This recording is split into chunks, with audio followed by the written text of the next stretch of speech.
But I appreciate her coming on. He relayed an email to her, and she got it to us.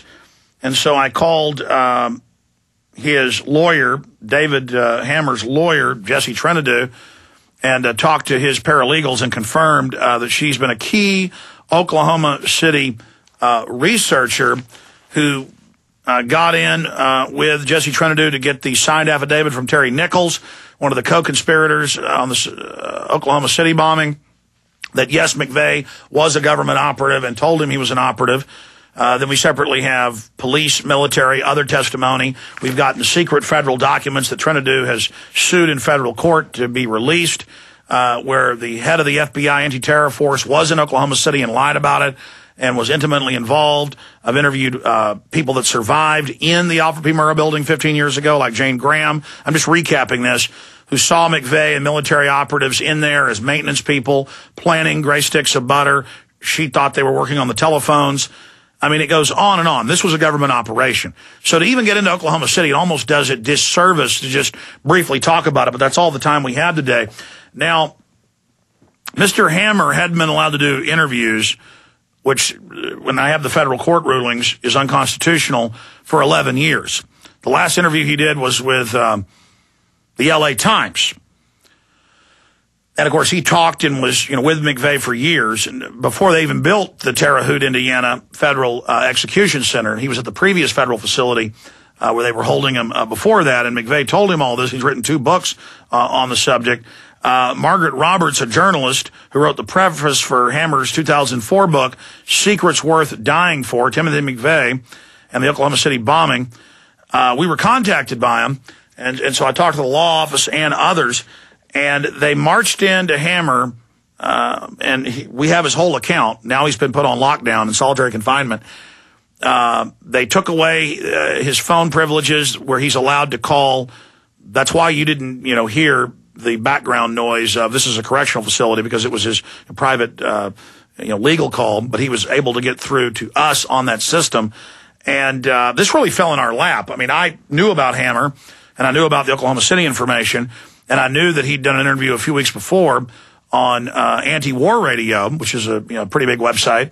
And I checked into it, and there's nothing illegal about interviewing him. In fact, what they're doing is illegal under the First Amendment. I mean, I don't want to be arrested and disappear into a black hole, and I can't ever get out to the media.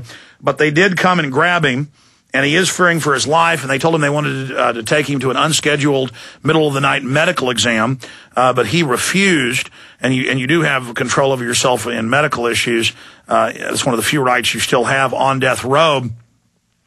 And I'm not saying David Hammer's a perfect person, but his whole story matches with the stuff we already have, the info we already have in triplicate. Plus, he is on death row for, basically killing somebody in a fight in prison. I'm not saying that's good. That's bad. He was in prison for something else and then went on death row for murder in prison. So very, very, very serious information. But we have this new development, and it's up on Infowars.com. Key Oklahoma bombing witness denied access to attorneys, fears for his life, by Kurt Nemo. And then it has the full letter in here by David Hammer. But right now, we're going to go to Margaret-Roberts, who's been a key researcher involved in this for years. Margaret, good to have you with us. Thank you, Alex. It's good to be here. I wish it was under other circumstances. Absolutely. How are they keeping him from talking to the media, even though courts are ruling they can't do this? Well, I think what happens is, in theory, these inmates are allowed to have interviews, but every time somebody specifically, some reporter or producer specifically requests an interview with Hammer, it's denied. So it's, time and time again, he has not been able to speak to the media. Now, just recapping briefly Hammer's case, do that for us because you've been an integral part of the research, and then currently flesh out what's in his letter about the type of persecution he's going through for the information he's put out here, because the feds told him, if you won't write this book about McVeigh being a U.S. government agent and saying that they were going to stage his death, which is what 2 separate reporters said at the time. He was still breathing when McVeigh was brought out, when he was executed. I mean, he doesn't have any motive to be doing this except that he is telling the truth. Yeah, I think he really doesn't have a motive. You see Hammer say, I'm going to die in prison. And actually, Alex, the reason I agreed to write the preface, I actually wrote the preface for this new book, Deadly Secrets. And the reason I did that was that as a journalist, I knew very well that credibility was going to be the issue for David Hammer. And I've been following your website here this morning, and I see that this has kicked up quite a lot of noise, and people are rightly saying, why should we believe this guy on death row?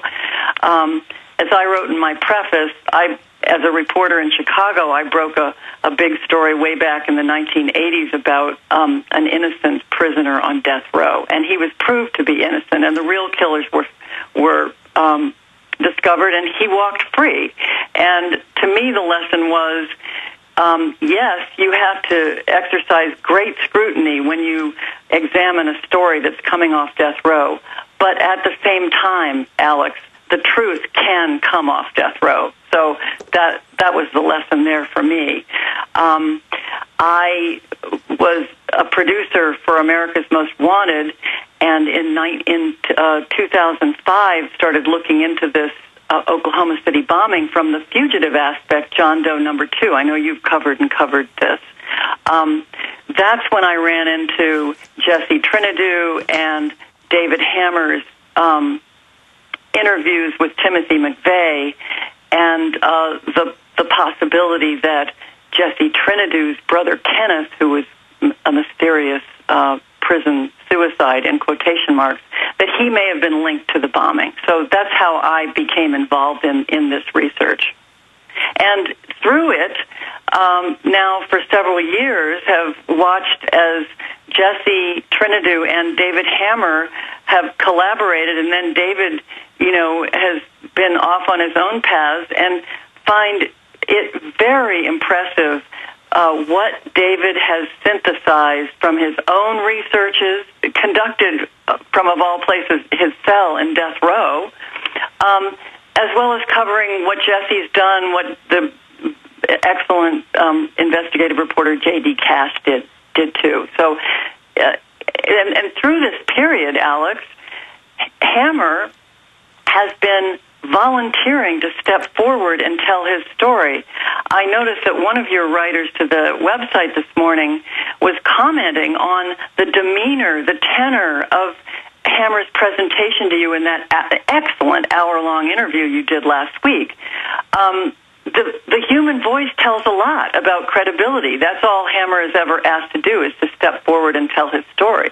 But the FBI has fought tooth and nail all the way up to federal appellate courts to shut Hammer up. And I think any reasonable mind would have to ask, 15 years after the fact, why is that so important that you not allow a man to tell a story?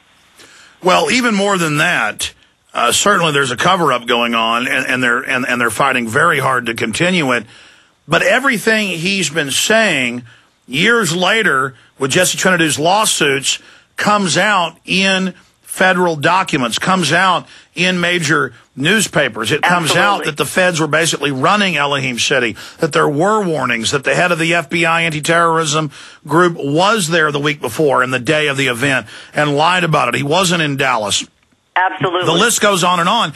And this was a government operation separate from anything Hammer says. It's just incredible, the amount of evidence from all of your research. What's the bottom line on Oklahoma City?